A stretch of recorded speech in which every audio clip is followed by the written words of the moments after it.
ইতিহাসের পাতায় অনেক বীরত্বের কথা লেখা থাকে, কিন্তু কিছু রক্তভেজা গল্প আজও আলিপুর সেন্ট্রাল জেলের পুরনো ফাইলে বন্দী হয়ে আছে। 1926 সাল, আলিপুর জেল তখন রাজবন্দীদের দুর্গ। সেখানেই ঘটেছিল এমন এক ঘটনা যা শুনলে আজও গায়ের লোম খাড়া হয়ে যায়। গল্পের কেন্দ্রে আর কেউ নন, স্বয়ং সুভাষচন্দ্র বসু। সেবার জেলের ভেতরেই সরস্বতী পুজোর আয়োজন করেছিলেন বন্দী বিপ্লবীরা, কিন্তু বিসর্জনের সময় হঠাৎ বাধা হয়ে দাঁড়ালো ব্রিটিশ কর্তৃপক্ষ।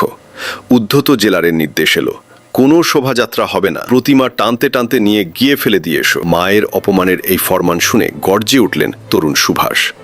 ব্রিটিশ পুলিশ যখন বুট জুতো পায়ে প্রতিমার দিকে এগিয়ে আসছে, তখন নেতাজি এবং দেশপ্রিয় যতীন্দ্রমোহন সেনগুপ্ত তৈরি করলেন এক অভেদ্য মানব প্রাচীর।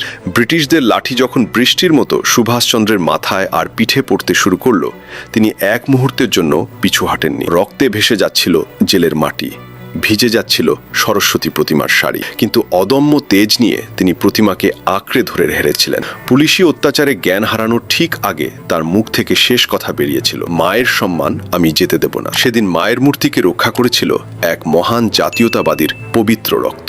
জেলের নথিপত্র আজও সাক্ষী দেয়, ব্রিটিশের লাঠি সুভাষের শরীর ভেঙেছিল ঠিকই, কিন্তু তার আদর্শকে টলাতে পারেনি। ইতিহাসের বইতে হয়তো এই আত্মত্যাগের কথা বিস্তারিত নেই, কিন্তু আমাদের হৃদয়ে তা অক্ষয়। বাঙালির এই বীরপুত্রের সম্মানে কমেন্টে একবার অবশ্যই লিখুন, জয় হিন্দ। ধন্যবাদ ভিডিওটি দেখার জন্য। যদি আপনার ভালো লেগে থাকে, লাইক এবং শেয়ার করতে ভুলবেন না। চ্যানেলটি সাবস্ক্রাইব করুন আর নতুন ভিডিও পেতে বেল আইকনে ক্লিক করুন। আমরা আবার দেখা করব নতুন ভিডিওতে। তখন পর্যন্ত ভালো থাকুন।